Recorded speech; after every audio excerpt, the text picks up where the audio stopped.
Pride and Prejudice Chapter 40. Elizabeth's impatience to acquaint Jane with what had happened could no longer be overcome, and at length, resolving to suppress every particular in which her sister was concerned, and preparing her to be surprised, she related to her the next morning the chief of the scene between Mr. Darcy and herself. Miss Bennet's astonishment was soon lessened by the strong sisterly partiality which made any admiration of Elizabeth appear perfectly natural, and all surprise was shortly lost in other feelings.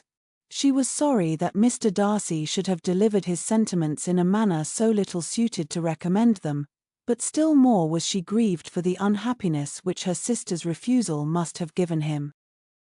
His being so sure of succeeding was wrong, said she, and certainly ought not to have appeared, but consider how much it must increase his disappointment. Indeed, replied Elizabeth, I am heartily sorry for him, but he has other feelings, which will probably soon drive away his regard for me. You do not blame me, however, for refusing him? Blame you? Oh, no. But you blame me for having spoken so warmly of Wickham? No, I do not know that you were wrong in saying what you did. But you will know it, when I tell you what happened the very next day. She then spoke of the letter, repeating the whole of its contents as far as they concerned George Wickham. What a stroke was this for poor Jane, who would willingly have gone through the world without believing that so much wickedness existed in the whole race of mankind, as was here collected in one individual. Nor was Darcy's vindication, though grateful to her feelings, capable of consoling her for such discovery. Most earnestly did she labor to prove the probability of error, and seek to clear the one without involving the other. This will not do, said Elizabeth. You never will be able to make both of them good for anything. Take your choice, but you must be satisfied with only one.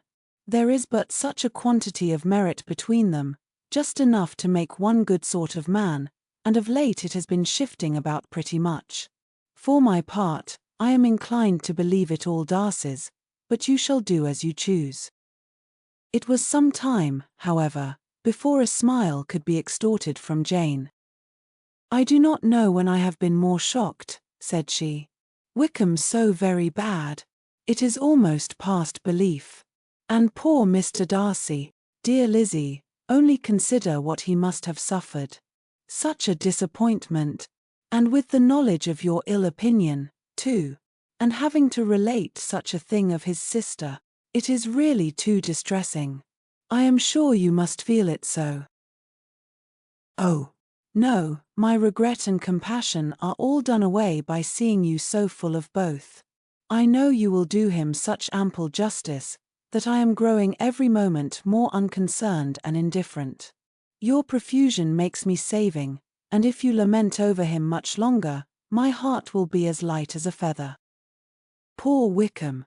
There is such an expression of goodness in his countenance, such an openness and gentleness in his manner. There certainly was some great mismanagement in the education of those two young men. One has got all the goodness, and the other all the appearance of it. I never thought Mr. Darcy so deficient in the appearance of it as you used to do.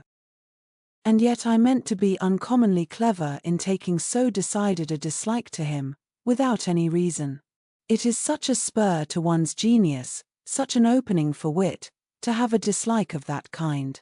One may be continually abusive without saying anything just, but one cannot always be laughing at a man without now and then stumbling on something witty.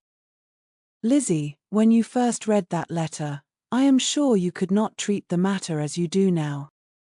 Indeed, I could not. I was uncomfortable enough, I may say unhappy, and with no one to speak to about what I felt, no Jane to comfort me and say that I had not been so very weak and vain and nonsensical as I knew I had. Oh, how I wanted you! How unfortunate that you should have used such very strong expressions in speaking of Wickham to Mr. Darcy, for now they do appear wholly undeserved. Certainly. But the misfortune of speaking with bitterness is a most natural consequence of the prejudices I had been encouraging. There is one point on which I want your advice. I want to be told whether I ought, or ought not, to make our acquaintances in general understand Wickham's character." Miss Bennet paused a little, and then replied, "Surely there can be no occasion for exposing him so dreadfully. What is your opinion?" "That it ought not to be attempted. Mr. Darcy has not authorized me to make his communication public.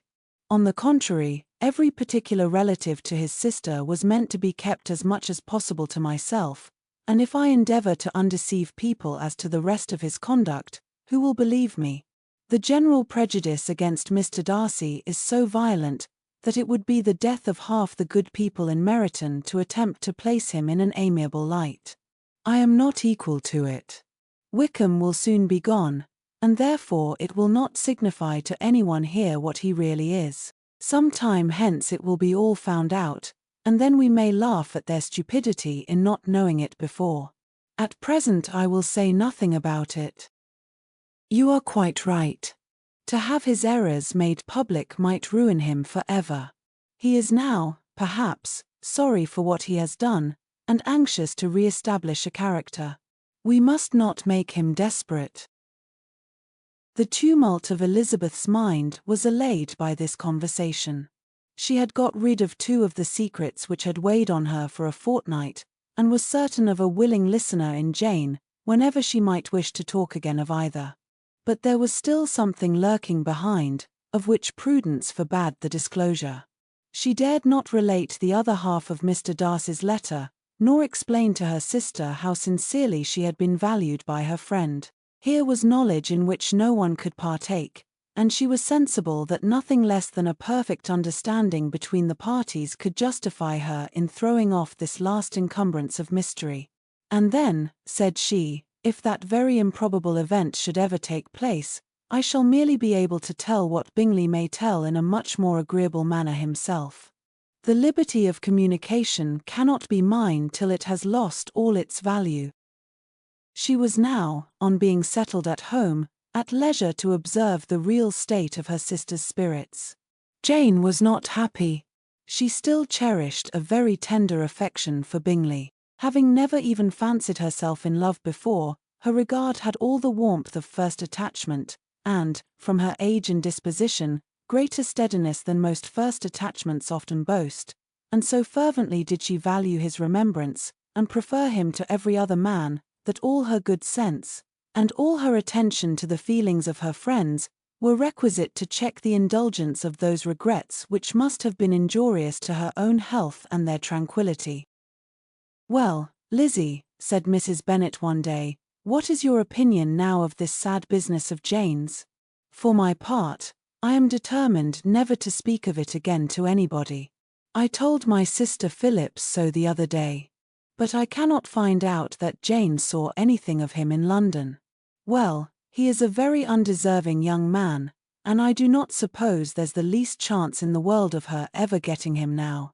There is no talk of his coming to Netherfield again in the summer, and I have inquired of everybody, too, who is likely to know. I do not believe he will ever live at Netherfield any more. Oh well, it is just as he chooses. Nobody wants him to come, though I shall always say he used my daughter extremely ill, and if I was her, I would not have put up with it. Well, my comfort is, I am sure Jane will die of a broken heart, and then he will be sorry for what he has done." But as Elizabeth could not receive comfort from any such expectation, she made no answer. "Well, Lizzie," continued her mother, soon afterwards, "and so the Collinses live very comfortable, do they?" "Well, well, I only hope it will last. And what sort of table do they keep? Charlotte is an excellent manager, I dare say. If she is half as sharp as her mother, she is saving enough. There is nothing extravagant in their housekeeping, I dare say." "No, nothing at all." "A great deal of good management, depend upon it." "Yes, yes. They will take care not to outrun their income. They will never be distressed for money. Well, much good may it do them. And so, I suppose, They often talk of having Longbourn when your father is dead. They look upon it as quite their own, I dare say, whenever that happens. It was a subject which they could not mention before me. No, it would have been strange if they had, but I make no doubt they often talk of it between themselves. Well, if they can be easy with an estate that is not lawfully their own, so much the better. I should be ashamed of having one that was only entailed on me.